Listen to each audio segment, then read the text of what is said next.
52 ka mga tuhaan nga gipili sa DepEd Region 7 nga pilot sa limited face-to-face classes ang gi-revalidate nunot usab kini sa mga kaso sa COVID-19.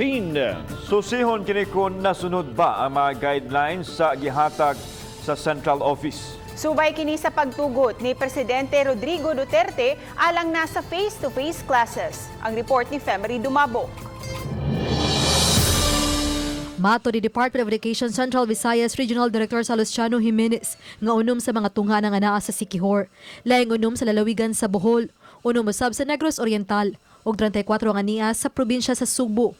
Pipila niini nga naa sa Dakbayan sa Bugo, Isla sa Camotes ug Bantayan.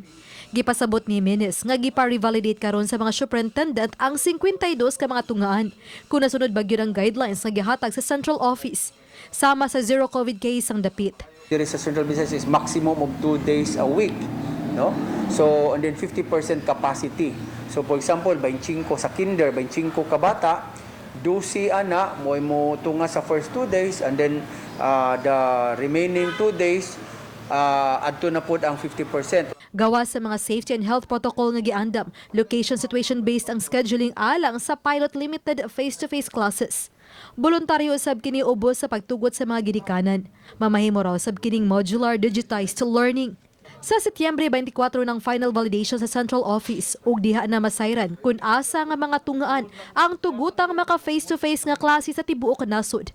Giingon si Secretary nga 120 ra niya all throughout the country na.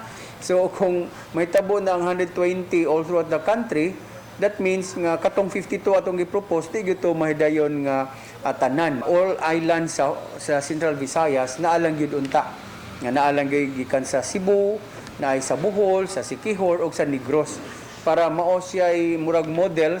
Samtang human sa usa ka semana na nga pagsugod sa klase sa mga pampublikong tunghaan, mato sa DepEd 7, ana-ana sa 2.4 million ang mga na-enroll kung 108% ang nagpa-enroll sa Region 7, itandi sa miaging tuig.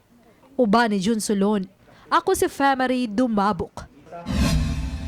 Balitang Bisdak.